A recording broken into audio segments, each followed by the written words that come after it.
बहनों भाइयों नमस्कार। आध्यात्मिक वेदांग ज्योतिष के ग्रहवाणी चैनल पर मैं पंडित दिनेश नारायण पांडे आप सभी का हार्दिक अभिनंदन करता हूं, आप सभी का स्वागत करता हूं, आप सभी को धन्यवाद देता हूं कि आप मेरे ग्रहवाणी चैनल को देखते हैं, पसंद करते हैं और विश्वास करते हैं।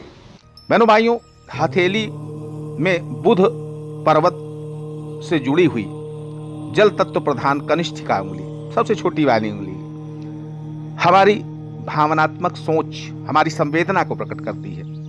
अब बुध से जुड़ा होने के कारण, बुध क्षेत्र से जुड़ा होने के कारण इस अंगुली में एक खास गुण होता है, बौद्धिक क्षमता।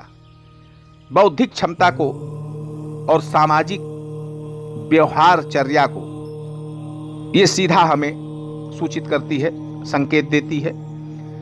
अगर आपकी छोटी उंगली बहुत सुंदर बनी हुई है, सामान्य लंबाई की है, तो व्यक्ति में सर्वगुण संपन्नता आती है, सर्वगुण संपन्न होते हैं ऐसे व्यक्ति। घर परिवार समाज में सम्मानित होते हैं और अपनी योग्यताओं के बल पर सभी कार्यों में सफलता प्राप्त करते हैं। सबसे छोटी वाली उंगली और इसी से जुड़ी हुई अनामिका उंगली अगर दोनों बराबर हैं तो ऐसे व्यक्ति अच्छे राजनीतिक कूटनीतिज्ञ व्यक्ति होते हैं, प्रतिभाशाली होते हैं।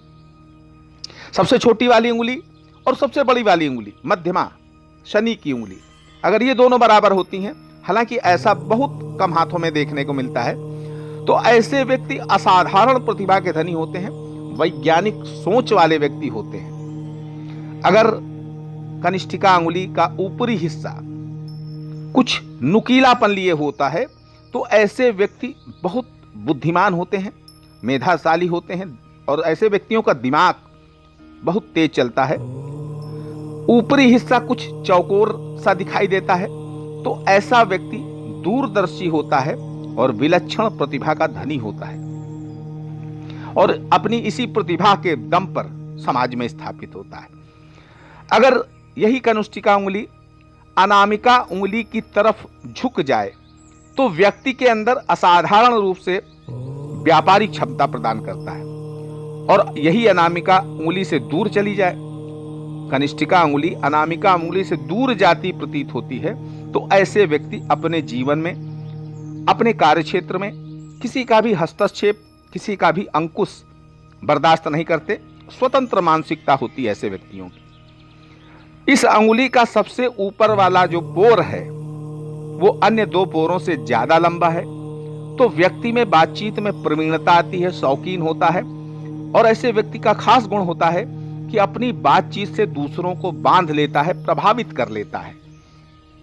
अब इसी उंगली का बीच वाला पोर अन्य दो पोरों की तुलना में ज्यादा लंबा है, तो व्यक्ति बहुत व्यवहारिक होता है, समाज के तौर तरीकों में बहुत चतुर होता है और चालाक होता है। सबसे नीचे वाला पोर अगर अन्य दो पोरों की तुलना में बड़ा है तो व्यक्ति के अंदर क्रय विक्रय की क्षमता आती है। ऐसा व्यक्ति क्रय विक्रय में बहुत चतुर होता है, चालाक होता है। सबसे ऊपर वाले पोर में त्रिभुज है तो व्यक्ति धर्म अध्यात्म में उसकी रुचि रहती है, और खड़ी रेखाएं अगर उसमें बनी हुई हैं तो बहुत अच्छा वक्ता होता है। आड़ी रेखाएं बनी हुई हैं तो बहुत बातूनी होता है, लेकिन अक्सर देखा जाता है कि जो बहुत बातूनी होते हैं कहीं ना कहीं वो झूठ भी बोलते हैं।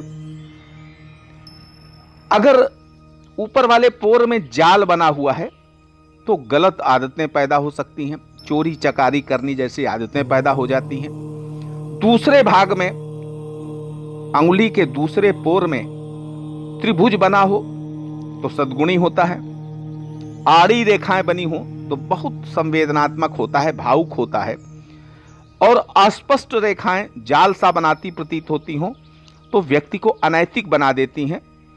और अगर क्रॉस बना हुआ है तो जीवन दुखी हो जाता है। तीसरे हथेली से जुड़े हुए जो पोर है उसमें त्रिभुज होता है तो व्यक्ति को उच्च पद मिलता है, प्रतिष्ठित पद समाज में मिलता है और वृत्त होता है। तो ऐसे व्यक्ति बाहर से प्रदर्शन में तो ईमानदार होते हैं लेकिन अंदर से कुछ और होते हैं। और वर्ग बना हो तो अनिश्चित मानसिकता होती है। आगे पीछे की तरफ ये अंगुली अगर झुक जाती है, पंजे को बिल्कुल सीधा करें, और सबसे छोटी वाली कनिष्ठिका अंगुली आगे या पीछे की तरफ झुकती हुई दिखती है तो ऐसे व्यक्ति अविश्वसनीय होते हैं। बहुत छोटी उंगली है तो जल्दबाज होते हैं, नासमझ होते हैं और अव्यवहारिक होते हैं। बहनों भाइयों, सबसे खास बात, इस अंगुली में अगर 4 पोर बने हो तो ऐसे व्यक्ति अपनी गलत आदतों के कारण, भावनात्मक रूप से कुछ गलत कर देने के कारण, भावावेश के कारण ऐसे व्यक्तियों को जेल यात्रा भी करनी पड़ जाती है। बहनों भाइयों, वीडियो का विषय वस्तु पसंद आया हो तो कृपया मेरे चैनल को सब्सक्राइब कर दीजिएगा। आप सुखी रहें, मां भवानी की कृपा आपके पूरे परिवार के ऊपर बनी रहे, इसी मंगलमयी कामना के साथ आपसे विदा लेता हूं। प्रेम से बोलिए जय माता की।